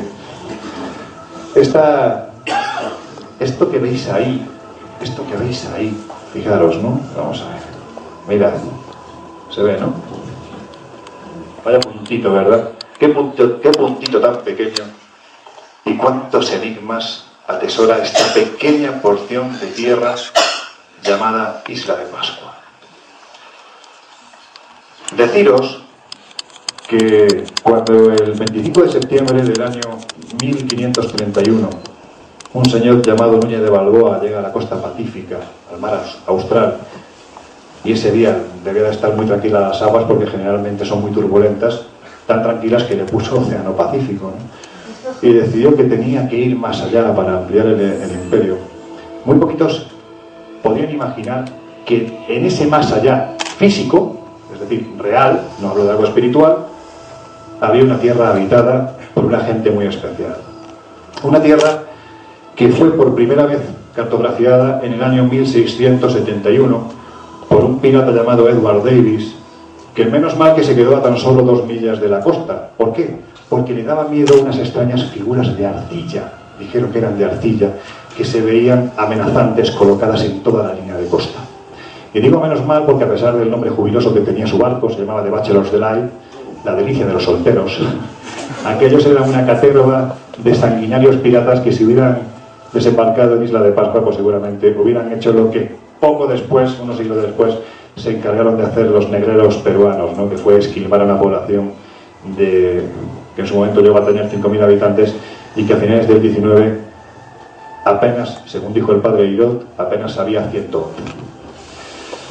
La cuestión es que cuando es descubierta oficialmente es en abril del año 1722 y la descubre un señor llamado Jacob Roggeveen, que llega a este lugar y como buen neerlandés que era, pues decidió entablar un contacto amistoso con esa gente extraña que no parecía tenerles miedo y que curiosos se asomaban a la costa para ver qué querían, ¿no? Bueno, pues el contacto inicial fue muy bueno hasta que seguramente a alguno de los miembros de la tripulación de Jacob Roggeveen se le fue la mano a algún lugar que no debía de poner y ahí empezó el problema, ¿no? Ahí fue, digamos que ahí es donde empieza realmente pues lo que posteriormente acabaría siendo un auténtico genocidio en Isla de Pascua. Año 1770, Felipe González, no nuestro presidente, sino Felipe González de Aedo, almirante de la Armada Española, llega al lugar y decide bautizarla como Isla de San Carlos. No parecía haberse enterado que poco tiempo antes Jacob Roesen ya la había bautizado como Osterischel, que significa Isla de Pascua. Sin embargo, ni unos ni otros atendieron a que ya tenía un nombre mucho más bonito, mucho más arcano y mucho más misterioso. Manakiterangi, los ojos que miran al cielo. Lo que llamó poderosamente la atención de aquellos primeros navegantes eran los rasgos de aquellos que habitaban en Isla de Pascua, porque al contrario de lo que ocurría en otras islas que se fueron encontrando en el camino, pensad que además Jacob Roggeveen prácticamente atravesó todo el Pacífico, llegó a las costas de Tahití, atravesó las Marquesas, ahí se fue encontrando ya con gente que tenía rasgos polinesios, pues esta gente, perdón, digo yo que sí, ¿no? Esta gente tenía rasgos indoeuropeos, porque verdaderamente, si el enigma de Pascua lo podemos focalizar en estos tremendos Moai, para mí hay un enigma que es todavía mayor. Y es cómo demonios llegan los primeros pobladores a esta auténtica aguja en un pajar de aguas llamada Isla de Pascua, o como ellos la llaman, Rapa Nui, Isla Grande. Bueno, vamos a... Ya empezamos. Esto es que alguien me está cortando para que me calle ya, ¿verdad? Bueno, pues voy a ir rápido ya. Cuando llegas a Isla de Pascua, la verdad es que te plantas ante algo que parece de cartón piedra, ¿no? Parece un imposible. Pero allí está. Este es el volcán sagrado Rano Raraku, que vendría a ser la gran cantera de la que han salido los 1006 Moai que hay a día de hoy contabilizados, ¿no? Cuando digo Moai, no se puede decir, os pongo el ejemplo, no se puede decir Moais, ¿no? Porque no, el idioma de Rapa Nui no lo admite. Para decir Moais en plural tendríamos que decir Moai, Moai. Esto significaría, pues eso, ¿no? Que estamos ante muchos Moai. Por eso, donde está reflejada la escritura de Pascua de Rapa Nui, son las tablillas Rongo Rongo. Si fuera una sería la tablilla Rongo. Bueno, pues después de esta clase de... Vamos a ese enigma, ¿no? ¿De dónde vinieron los primeros? Ellos te dicen que partieron de un continente que se hundió en la noche de los tiempos llamado Hiva. Un continente del que lograron escapar 200 valientes dirigidos por el primer rey llamado Hotumatua. Pues bien, Hotumatua salía del que había sido un auténtico apocalipsis. Las crónicas nos referencian que pudo tratarse de esos dioses con mala leche que hundieron el continente ante la soberbia del ser humano, pero que seguramente se trató, si es que realmente existió Hiva, se trató de algo mucho más natural, como pudo ser pues directamente un gran volcán que se llevara a pique esa porción de tierra. Lo que es curioso es cómo todavía quedan reminiscencias del antiguo continente en muchas islas que se llaman así, por ejemplo Nubu Hiva, donde encontramos representaciones como estas. Qué curiosas, ¿verdad? Bueno, pues los primeros pascuenses desembarcan en la playa de Anaquena y allí deciden quedarse a vivir. Voy a ir rápido. Y empiezan a aparecer los primeros dioses, el dios Make Make, el pajarraco Manutara, al que se hacía desde Orongo, la ciudadela sagrada, y ese ritual que era ir a los dos islotes, Motu Kao, Motu Iti, un día determinado del año, para que los Hapu, que eran los que participaban en este ritual, consiguieran que el jefe de su clan fuera el Tangatamanu. ¿Qué significa esto? Pues que fuera el que durante ese año dirigiera los designios de la isla, ¿no?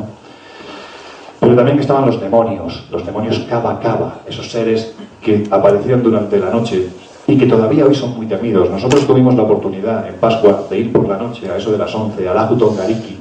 El Ahu Tongariki, el Ahu es plataforma funeraria y el Tongariki es el nombre, ¿no? Bueno, pues sobre esta plataforma, sobre este Ahu, tenemos esa imagen de 15 Moai que bueno, que tantos hemos visto, ¿no? en televisión, en fotografía, quizás sea la instantánea más conocida, ¿no? Y allí fuimos a eso de las 11 de la noche y fuimos con un Matuatuki, era un pascuense, un hombre muy fornido, bastante fuerte. Los que habitan en la isla suelen ser gente bastante fornida. Y el hombre iba temblando, ¿no? Porque decía que él, en sus 38 años de vida, nunca había ido de noche a este lugar. Un lugar en el que a partir de las 12 salían los Kaba Kaba, los demonios Kaba Kaba, que aquí los tenéis representados en esta imagen como un ser descarnado, como un esqueleto con ojos que prácticamente va por ti y que, según dicen allí, se te cuelga las espaldas. La cuestión es que cuando tú entras en tu habitación, en tu casa, tienes que entrar de espaldas al interior, porque si entras de frente, como haremos cualquiera de nosotros, te cuelgas el cabo a cabo y te puede hacer pasar la peor noche o la peor existencia de tu vida. Y este hombre estaba absolutamente alucinado y asustado. Os puedo decir que esa noche pasaron cosas muy curiosas en el Aju Tonkariki. Cosas tan curiosas como que la plataforma que hay delante del Aju, tenemos una altura de 1,5 metros y delante una plataforma que podrá tener unos 2 metros más o menos, ¿no? A partir de ahí, campo. Bueno, pues yo no he visto más cucarachas, arañas, bichos por el suelo, por centímetro cuadrado como aquella noche. Y os puedo decir, como esto lo he visto yo, no me queda más remedio que creérmelo, que como si hubiera una especie de barrera invisible, en el momento en el que entraban en esa plataforma que daba paso al Aju, allí ya no veías ningún bicho. Era algo verdaderamente sorprendente. Después de ver esto y de otra serie de cosas que pasaron esa noche, pues como comprenderéis, al llegar al hotel entramos de espaldas, por si acaso. Ahora bien, ¿cómo nos dice la tradición que nace el primer Moai? No te preocupes que con esto ya termino. No, en principio si quieres saber un poco más... Pues entonces voy a toda leche. La gente... Bueno, pues... Si no tienes prisa de minerio... No, yo no tengo prisa. Vamos, pedimos unas pizzas si queréis. El público ha hablado. Sí. Bueno, pues lo que nos dice que es interesantísimo, ¿no? Porque aquí podemos hacer una reflexión verdaderamente interesante, ¿no? Lo que nos dice la historia de cómo surge el primer Moai es que en esa travesía que viene de Hiva hasta Isla de Pascua, hasta el desembarco, el artesano real empieza a sufrir el acoso del fantasma de su padre. Imaginad en un pequeño barquito de totora en el que van 200 personas y que un fantasma acose a una. Bueno, pues este hombre, artesano real, acude al consejo del hechicero Jaumaka. Le dice que qué tiene que hacer para que cese la molestia que le está causando el espectro de su padre. Jaumaka le dice que cuando lleguen a tierra y construyan las primeras viviendas, como esas que hemos visto anteriormente, lo que sería la ciudadela de Orongo, piedra sobre piedra, pues que tiene que colocar delante de la casa, justo a la entrada, una pequeña figurita como estas que estáis viendo aquí, pero en este caso hecha de barro, a imagen y semejanza del rostro de su padre. Pues bien, el artesano real, haciendo caso a Jaumaka, nada más arribar a Anaquena, construyen las viviendas y él construye, como buen artesano que era, una figura, imagen y semejanza de su padre, una especie de busto, ¿no? Y la coloca delante de la puerta. La cuestión es que en muy poco tiempo, nos dice la tradición, que el espectro del padre deja de molestarle. Y como los Rapanui son muy supersticiosos, sintiéndose acosados, o por si acaso se aparece algún espectro, pues hicieron lo mismo, empezaron a construir diferentes figuritas para protegerse de aquello que les acosaba. Claro, si atendemos a esto, a mí me viene a la cabeza algo, ¿no? Es decir, si la primera figura se hace imagen y semejanza de aquello contra lo que se pretende combatir, cuando nos encontramos un Moai de 21 metros, ¿contra qué estamos combatiendo? Es decir, si es a imagen y semejanza de aquello que nos acosa, cuando vemos un Moai de 21 metros, varias toneladas de peso, ¿para qué se construía eso? ¿Contra quién se querían defender o contra qué? Si hacemos caso a la tradición. Bueno, iré rápido, lo prometo. Yendo a de dónde viene esta gente. Bueno, pues en la escritura Rongo, resulta que hay un señor que se llama Guillermo de Gevesi, epigrafista, que a principios del siglo XX descubre que en la escritura de Mohenjo-Daro, en el subcontinente asiático, aproximadamente unos 7.000 kilómetros de Pascua, una zona que posteriormente es invadida por indoeuropeos, rasgos parecidos a los nativos de Pascua, que nada tienen que ver con los de ahora, pues se da cuenta Guillermo de Gevesi que la escritura tiene hasta 150 símbolos exactamente iguales a los que aparecen en las tablas Rongo. Yo pongo el ejemplo del inglés con 1000 palabras. Es que con 150 símbolos ya podemos manejar un idioma. Entonces, ¿cómo es posible esa coincidencia entre dos pueblos que aparentemente ni coinciden geográficamente ni coinciden cronológicamente? ¿Acaso los nativos de Pascua procedían de esta región del planeta? Pero es que cuando nos vamos a las técnicas de construcción, digamos que si estamos en Pascua, aquí nos hemos ido de Pascua a la izquierda, es decir, hacia el continente asiático, unos 4.000 kilómetros de distancia. Ahora vámonos de Pascua a la derecha, hacia el continente americano, unos 3.700 kilómetros de distancia. Ya estamos. ¿Y qué es lo que nos encontramos? Bueno, pues nos encontramos, la imagen de arriba corresponde al Aju Pinapú. a la plataforma Vinapú, sobre la que en tiempos hubo una serie de moais que ahora están caídos al otro lado. Y fijaros la técnica constructiva, técnica que te encuentras también muy similar y muy particular, por ejemplo, en la calle Tumrumiyoc del Cuzco. Es la técnica que utilizaban los incas. Entonces, a mí lo único que me pasa por la cabeza es que o bien el Inca ha llegado a Pascua, o bien el Rapa Nui ha llegado al incanato. Con una cosa bastante peculiar, y es que el Tahuantinsuyo, la capital del Tahuantinsuyo inca, era conocida como el ombligo del mundo. Pero es que Isla de Pascua también era conocida como Tepito Jotehenua, que significa el ombligo del mundo. Empezamos a ver ya demasiadas coincidencias que nos hablan seguramente de que en el pasado hubo una navegación primitiva, una navegación que se encargó de demostrar, entre otros, el gran explorador noruego Thor Heyerdahl, cuando, partiendo de las costas de Perú en unas barcas de tutora, consiguió navegar hasta 4.000 kilómetros y quedarse con la balsa deshecha en el atolón de Raroiga, ¿no? Pero bueno, el hombre demostró que había pasado la franja que hasta ese instante se consideraba imposible, porque Pascua se encontraba más cerca, es decir, en línea recta había pasado Pascua, pero en 300 kilómetros. Este es el Ajutongariki. Si veis, hola, sí, aquí veis, un poquito más adelante está esa plataforma y por aquí ya los bichos pues como que no entraban. La cuestión es cómo los desplazaban, ¿no? Cómo desplazaban. Allí te dicen ahora que fuerza bruta, ¿no? Además le preguntas a un Rapa Nui, bueno, ¿y esto cómo lo hiciste? Y si te hacen así, ¿no? Y dices, bueno, un poco fantasmones, ¿no? Una grúa hoy en día no es capaz de levantar el bonito que tienen los moai como para levantar un moai que pesa 21 toneladas, ¿no? Fijaros el tamaño, ¿no? Este que tenemos aquí es Thor Heyerdahl. Fijaros el tamaño porque hasta aquí estaba enterrado y fijaros cuando se empezó a desenterrar lo que se descubrió. ¿Cómo se desplazaban estos bichos? Bueno, pues se intentó, se reintentó con este pequeño moai. Bueno, pues vamos a empezar por algo, ¿no? Y empezaron con este pequeño moai y nada, no había forma.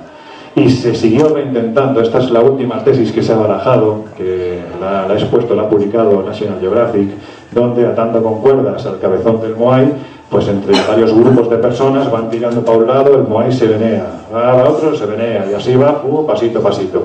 Claro, pues que aquí se han olvidado de que la propia orografía de Isla de Pascua, pues hombre, no te permite que podamos hacer esto, por lo menos no te permite que podamos repartir los moai por toda la isla, como de hecho se ha realizado. Entonces, viendo Pascua, nos damos cuenta de que es un misterio. Primero, coincidencias en la escritura, las coincidencias que hay en las técnicas de construcción, el desplazamiento de los moai. Si tú ves las crónicas antiguas, si veis las crónicas antiguas, nos dicen que los moai no los desplazaba nadie, porque iban solos. Los desplazaba en maná, que era una especie de energía que manejaban los hechiceros de la isla y que lograban ubicar esos grandes moai donde finalmente lo hicieron, ¿no? Y también se baraja la posibilidad de que fueran enterramientos, ¿no? Enterramientos para los caciques. Pero claro, ahí Fernando hizo el cálculo. Si tenemos 1006 moai, partamos de la idea de que en los últimos tiempos de Pascua pudo haber enterramiento para 1006 caciques. Si tenemos una población de 2500 habitantes, es que están correspondiendo a 10 por cacique, con lo cual nos encontramos con 100 y pico estados diferentes dentro de una pequeña isla que será unas 100 veces el Bernabéu. Es una auténtica barbaridad, es una aberración. Esa explicación yo entiendo que es más extraña que los propios monumentos que allí nos encontramos. Podríamos seguir hablando de ese gran descubridor, Henri Lot, el descubrimiento que realiza en el desierto argelino de Tassili, año 1953. Él va más allá de lo recomendado, va a la zona de Yabarén, conocido es Los Gigantes, después de que su amigo, el capitán de la legión francesa, de la legión extranjera francesa, Charles Brennan, le dijera que había una serie de abrigos de montaña con unas pinturas muy extrañas. Le dijo que en Yabarén es donde estaban las más extrañas. Y podemos decir que Tassili hoy en día sería algo así como la Capilla Sistina del desierto, ¿no? Del arte rupestre. Porque nos encontramos con, primero, Tassili Naher, Tassili, cuando se dice la meseta de Tassili, aquí sigo yo con mis clases de idiomas. Bueno, pues la meseta de Tassili no se puede decir. ¿Por qué? Porque estamos diciendo que la meseta de la meseta. Tassili es meseta, por eso es Tassili al-Naher. La meseta al-Naher. Bueno, ¿por qué? Porque esto es una tierra que se encuentra en un desierto que no tiene arena, que es todo piedra, que es muy difícil llegar hasta allí, a 700 metros de altura. Y en la parte más alta en esos abrigos de montaña empezamos a ver estas pinturas que el hombre del pasado dejó sobre la cálida piedra, cuando aquello era un vergel, no dejaba de ser una auténtica selva que posteriormente acabaría formando parte de ese fantástico desierto del Sáhara. Y el hombre del pasado representó a unas criaturas como una especie de polifemos, dioses, seguramente, que parecían convivir con los clanes tribales que había en la zona. Hay una zona conocida, hay una representación que es conocida como el rapto. Todo esto fue bautizado de esta forma por Henri Lot. Os doy un pequeño dato. Henri Lot era el director del Museo del Hombre de París, posiblemente una de las más importantes instituciones científicas de Europa. Y este señor llegó allí y se quedó alucinado. Empezó a ver esa escena bautizada como el rapto, donde esta suerte de polifemos, un solo ojo, una especie de casco en la cabeza, están llevando a mujeres aparentemente en avanzado estado de gestación al interior de una especie de burbujas. Estamos viendo seres sobrevolando las escenas habituales, comunes del arte rupestre, animales, la magia simpática, vamos a cazar, vamos a representarlos, pero es que sobre esto se ven estos seres como una especie de demonios, 4 dedos. Voy a ver si lo encuentro. Jesús, te juro que termino ya. Voy a ver si lo encuentro porque me gustaría compartir con vosotros, porque esta gente, los exploradores del pasado, no solo tenían la capacidad de llegar donde nadie antes lo había hecho, con esfuerzo, con sudor, con lágrimas, en ocasiones hasta con sangre, sino que además tenían una pluma, en el sentido de, en fin, literario, verdaderamente fascinante, ¿no? Cuando Henri Lot llega a la zona de Jabaret, después de 16 meses de expedición, llega en compañía de su alumno Jacques Villette y del fotógrafo Philippe Letelier, se quedan alucinados, ¿no? Y lo que ven delante de ellos, fijaros, lo describe así, de esta forma, el gran Henri Lot. Hay que retroceder un tanto para verlo en conjunto. El perfil es simple, y la cabeza redonda y sin más detalles que un doble óvalo en mitad de la cara recuerda la imagen que comúnmente nos forjamos de un ser de otro planeta. Los marcianos. Qué título para un reportaje y qué anticipación. Pues si seres extraterrestres pusieron alguna vez pie en el Sáhara, hubo de ser hace muchísimos siglos, ya que las pinturas de esos personajes de cabeza redonda del Taxili cuentan, por lo que deducimos, entre las más antiguas, entre 8 y 12.000 años de antigüedad. ¿Quiénes son? Pues no tengo ni puñetera idea, pero ahí tenéis la definición que nos hizo Henri Lot, que yo me imagino que en cierto modo también le cambió mucho los esquemas, ¿no? Esa mente científica, abierta pero científica, pues transmutó al observar esos vestigios del pasado. Podríamos hablar de Paititi, ya que últimamente nos han puesto a Tadeo Jones, que es una película muy recomendable. Pues podríamos hablar de Paititi, de esa ciudad perdida, de lo que sería pues la imagen del mito del Dorado, ¿no? Que para los primeros conquistadores, como por ejemplo el gran Francisco de Orellana, era absolutamente real, al punto de que él, en el año 1536, cuando ya era gobernador de Santiago de Guayaquil, acompañó al hermanastro de Pizarro, a Gonzalo de Pizarro, un auténtico carnicero.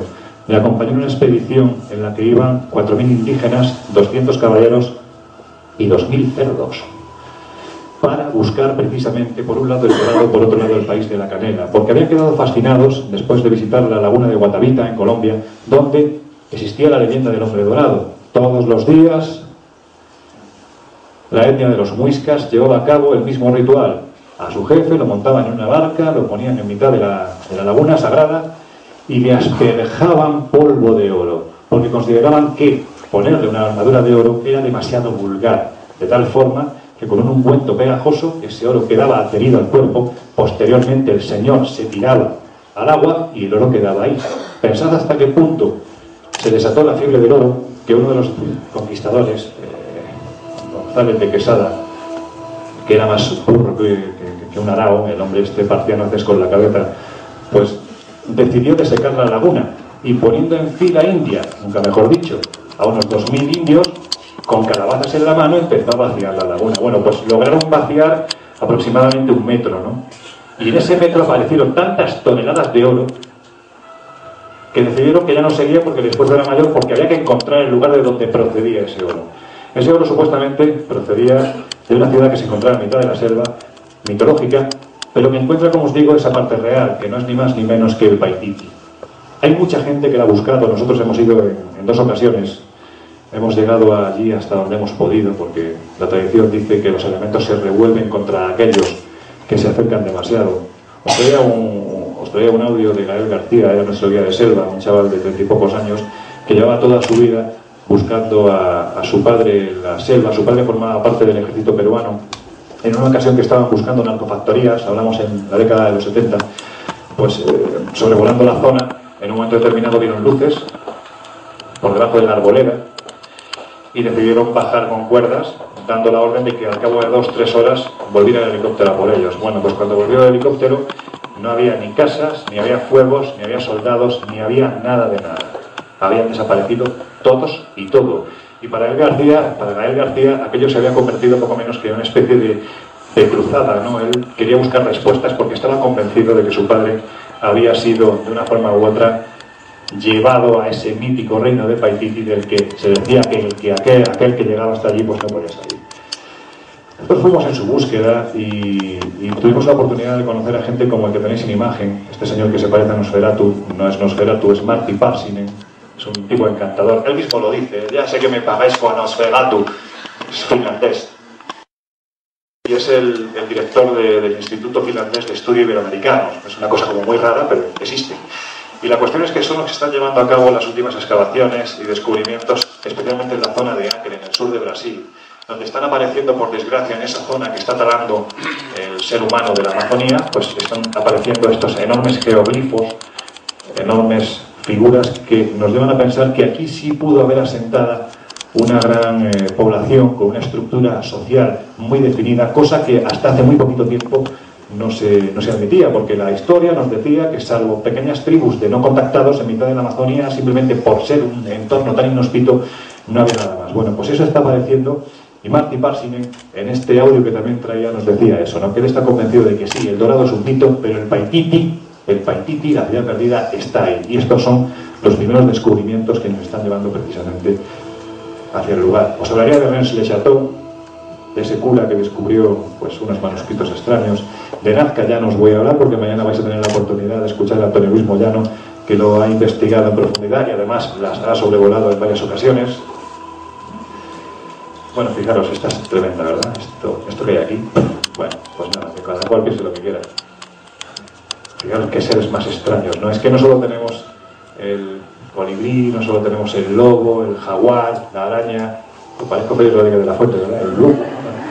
No, es que tenemos representaciones ciertamente extrañas en este viento que es la pampa de San José de Socós, en Nazca, a una escala gigantesca. Esta imagen está tomada aproximadamente a unos 200 metros de altura. Ahí tenéis el colibrí. Esa naranja que se ve ahí es parte de mi camiseta, después de darle bastantes cabezazos, ¿no?, contra la ventana, porque volamos a las 3 de la tarde. Yo os recomiendo que si vais a Nazca, siempre por la mañana. Nunca paséis el mediodía porque el aire se calienta, las turbulencias son terroríficas y lo que menos os puede pasar es que vomitéis por todos lados, ¿no? Pero en fin, merece la pena. Como merece la pena ir también a Palpa, donde se encuentran las más antiguas y donde encontramos esas figuras quizás todavía más extrañas, no más aberrantes. Y os iba a hablar también, por supuesto, del que es ese último gran misterio, de los círculos de las cosechas. Aquí es como las piedras de Ica, ¿no? Hay un porcentaje muy elevado de fraude, pero hay gente que lo está estudiando en profundidad, como por ejemplo este señor que hay aquí, Charles Levengood, científico que durante aproximadamente 10 años ha estado estudiando los círculos, llegando a la conclusión de que aquello, vale, sí, hay algunos que son falsos, porque hay lo que se llama los circle makers, los hacedores de círculos, pero también están los circle hunters, ¿no?, que son los que van buscando a los circle makers, ¿no? Esto es como una especie de novela extraña. Bueno, pues quitando esa parte, lo cierto es que nos encontramos ante un fenómeno tan sumamente grande en todos los sentidos que deja abierta la mínima posibilidad a que verdaderamente nos encontremos ante algo extraño. Se producen fenómenos extraños en el interior. Os puedo decir, mira, brevemente, y con esto ya termino, un auténtico reventador de milagros, si se puede decir así, llamado Maki Masao. En el año 1999 llegó hasta esta zona de Inglaterra con la intención de, bueno, pues de hacer una prueba, ¿no? Decían que los círculos aparecían en cuestión de horas, que además, bueno, pues si realizabas una meditación, pues la cosa era más rápida. Y Maki Masao hizo lo siguiente, reunió un grupo de personas y, bueno, pues llevó a cabo la siguiente prueba. pidió primero que el círculo tenía que aparecerse en las siguientes horas a que se produjera esa petición. A ser posible, pues tenía que producirse la misma noche de esa petición. También tenía que aparecer cerca del grupo que hizo dicha petición, debía de estar al oeste del grupo y además el diseño de la formación debía contener un elemento japonés reconocible. Bueno, pues al día siguiente, al lado de Maki Masao y de su gente, después de ver, según dijeron, una gran luz que sobrevolaba la zona, observaron que había ya algo que se había formado, es decir, el trigo estaba aplastado. Sobrevolaron la zona y efectivamente se encontraban ante una formación realmente grande que estaba situada al oeste y que además correspondía a un motivo de origami, es decir, del arte japonés de doblar papel. Es decir, todas las peticiones que había hecho Maki Masao se habían cumplido en apenas unas horas con gente que estaba controlando milimétricamente el terreno para que no hubiera fraude. Esto es una grabación que no os voy a poner, os voy a pasar simplemente, que hay quien piensa que es un fraude de esas esferas que aparecen sobre el campo de trigo y que de repente, según van pasando, bueno, pues se va formando ahí algo, ¿no? Es posible que nos encontremos ante un fraude, pero sí es cierto que son muchos los testigos que aseguran que antes de la formación de estos círculos, pues aparecen esas esferas. ¿Posibles explicaciones? Bueno, tenemos la más antigua del año 1671 que nos habla de un pequeño diablillo que se paseaba por las zonas de las aldeas colindantes, por el trigo, le llaman el diablo segador, iba cortando y formando esas figuras. También hay quien habla de la hipótesis Gaia, es decir, es la propia naturaleza la que está generando este fenómeno, como una especie de llamada de atención, cuidado, que os estéis cargando esto. También se hablaba de los jubilados, ¿recordáis, no? Esos que iban con un palito de una cuerda pisando, chas, chas, chas, chas, chas. Bueno, pues la verdad es que los pobres jubilados no estaban para sus trotes, ¿no? Especialmente cuando veías el círculo de Eagleton, que fue uno de los más grandes que se formó en cuestión de 12 horas, 12 horas, prácticamente de un extremo a otro, 400 metros, formado por más de 200 círculos diferentes en torno a uno gigantesco. Bueno, en fin, era una auténtica locura que los propios jubilados acabaron reconociendo pues, que no sabían de qué se trataba. Terence Meaden, que fue el descubridor en el año 1984, planteó de que todo fuera provocado por vórtices de plasma, es decir, nubes en desarrollo vertical con electricidad, pues eso, el previo a la tormenta que provocaba que quedaran aplastadas los tallos y formaran estos círculos. Pero bueno, eso podía explicar los primeros círculos, que no dejaban de ser eso, círculos, pero no los siguientes, los que aparecen a partir del año 90, ya son formaciones mucho más complejas y sobre todo a partir del año 1989, cuando Charles Levengood empieza a hacer los primeros análisis y llega a la conclusión de que, sea lo que sea, los tallos han sido doblados de una forma antinatural y además han sido sometidos a una energía calórica lo suficientemente potente para que en cuestión de minutos deje los tallos completamente deshidratados, ¿no? Y luego están los circle makers, es decir, que todo sea un fraude de 4 frikis que se dedican a hacerlo, ¿no? Yo entiendo que detrás de esto hay más misterio. Este sí que era uno de los últimos misterios que investigó Fernando, era uno de sus favoritos. Y me quiero despedir con esta foto. Esta foto es una foto que Fernando se hizo en Jordania, volviendo de Jordania, y se la hizo muy poquitos meses antes de morir. Es la última foto que hay de Fernando en un viaje, pues eso, ¿no? Con su eterna ceja levantada, con su inseparable cigarro, con esa casaca, ¿no? que una vez más nos decía que detrás de ese gran divulgador que había en televisión, que podíamos ver en la pequeña pantalla, existía un hombre inquieto, con unas ganas de viajar tremendas y sobre todo con unas ganas de vivir que no os podéis hacer una idea. Pero bueno, a veces el destino es así de cabrón, ¿no? Y nos hace estas faenas. Ahí lo tenéis, ¿no? Yo esta imagen me la pongo de vez en cuando porque, como os digo, es la última de Fernando. Y me da paz, ¿no? Es como esa imagen que te está diciendo lo que os decía antes, capullo, esa portada, ¿no? Me sigue hablando, ¿no? Me dice mucho esta imagen, me gusta verla porque me gusta mucho recordarlo, ¿no? Como os decía al principio, no hay un día que no me acuerde de él. Pero bueno, es de esas personas irrepetibles, únicas, por desgracia. Porque qué inmensa suerte sería, ¿verdad?, que hubiera más como él. Bueno, pues no. Fernando es único, irrepetible, intransferible, y ha hecho que 8 años después, fijaros lo que son las cosas, ¿no? Estemos aquí todos reunidos en torno a su presencia, en torno a su imagen. Yo me imagino que en parte también en torno a su espíritu, pero sobre todo en torno a su legado. Es bonito recordarlo. No voy a extender más porque si no os voy a cansar, así que muchísimas gracias por estar aquí. Sobre todo el aplauso es para él.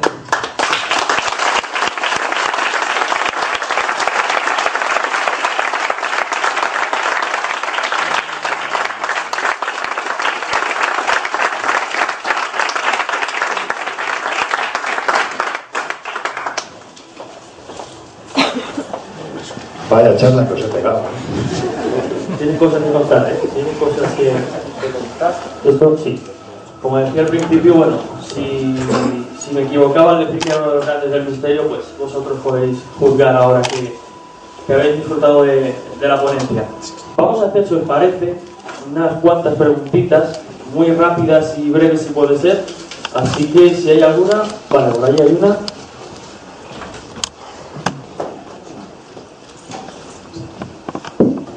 Hola, Lorenzo. ¿Qué tal? Bueno, mi pregunta, me he dejado con muchas preguntas por aquí. Mi pregunta principal, bueno, van a ser dos. La primera es, si has oído hablar de la pirámide de cristal que se ha encontrado en los mares, en el mar, bueno, cerca de las Bahamas, si tiene alguna credibilidad. Y la segunda es concerniente a los dinosaurios que podrían haber cohabitado con los seres humanos, si podría ser posible la existencia aún de ese tipo de seres en la Tierra y su conexión con el Mokele-Mbembe africano. Es esto. Bueno, y ahora quieres que sea breve, ¿no? Bueno, vamos a intentarlo.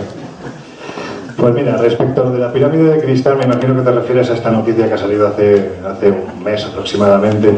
Bueno, es que los medios de comunicación generales a veces son muy recurrentes, ¿no? Y cuando nos cansamos de Bárcenas, de sobres, de crisis, tal, bueno, pues vamos a buscar otra cosa para que la gente no se sature demasiado. Y se ha buscado esto. Lo que están sacando es precisamente el descubrimiento de Paulina Zeliski. Es decir, todo esto está basado en el descubrimiento de la supuesta ciudad mega que se encuentra en las costas de Cuba, concretamente en el Golfo de Guadalcavives, pero no tiene nada que ver con un descubrimiento nuevo, ni con una pirámide de cristal, ni nada por el estilo. Se refiere exclusivamente a eso. De hecho, la imagen que has visto, no sé si recuerdas, una de las imágenes que he dicho, esto es una reconstrucción. Esa reconstrucción es precisamente la que se ha hecho hace un mes de lo que supuestamente hay ahí debajo. Pero es que eso es mega. Eso es mega. Pero creo que había también una pirámide de cristal o de cuarzo o algo así enorme que estaba un poco más al norte de ese hallazgo. Pues Samuel, lo voy a mirar. Lo voy a mirar. Si es así, no, oye, puede ser. Es lo que he escuchado yo, es que quería ver si tenía credibilidad o no. Y respecto a la segunda pregunta que me haces, hombre, no creo porque esta zona, aunque está poco habitada, pero un bicho de esas dimensiones se habría visto, ¿no? Estamos hablando de que las dataciones que se barajan de este arte rupestre que tenemos ahí van de los 4.000 años aproximadamente hasta ya casi los 10-12.000, con lo cual estaríamos hablando prácticamente del primer arte rupestre que encontramos en América. No se ha vuelto a ver ningún bicho de estas características, ni siquiera en los mitos locales lo encuentras. Trasladarlo a otras criaturas criptozoológicas, bueno, podría ser, pero en el caso este de los dinosaurios te aseguro que no tiene nada que ver. Vamos, como si yo te hubiera contestado, ¿verdad? No, y la conexión con el Mokele-Mbembe, el africano, ¿tendría algo que ver? ¿Una criatura...? Es que tú fíjate, aquí al fondo hay un grupo de amigos con los que luego se entablan unos debates muy encendidos, muy cálidos. Y bueno, yo se lo decía a mi amigo Antonio Luis Moyano, no sé si escuchéis alguno La Rosa de los Vientos, yo siempre me las traigo como en el Carballar. Bueno, pues le decía antes a Antonio Luis Moyano, joder, es que te oigo hablar y pareces Carballar, ¿no? Pues como sé que esto va a llevar a eso, y si yo ahora me pongo en el plan de, bueno, pues vamos a ver, ¿podría tener alguna relación? Yo creo que sí, pero te aseguro que Moyano, que es como los antiguos inquisidores, en el buen sentido, ojo, es una persona que sabe dónde dar, ¿no? Pues ya me sacaría la prueba de que no es posible porque esto no sé cuánto. Pues, ya aquí creo que hablamos de creencias principalmente, no hablamos de pruebas, sino que hablamos de creencias, de lo que cada uno piensa que puede ser. ¿Alguna pregunta más por ahí? ¿Nadie se anima? Cerramos la jornada del sábado.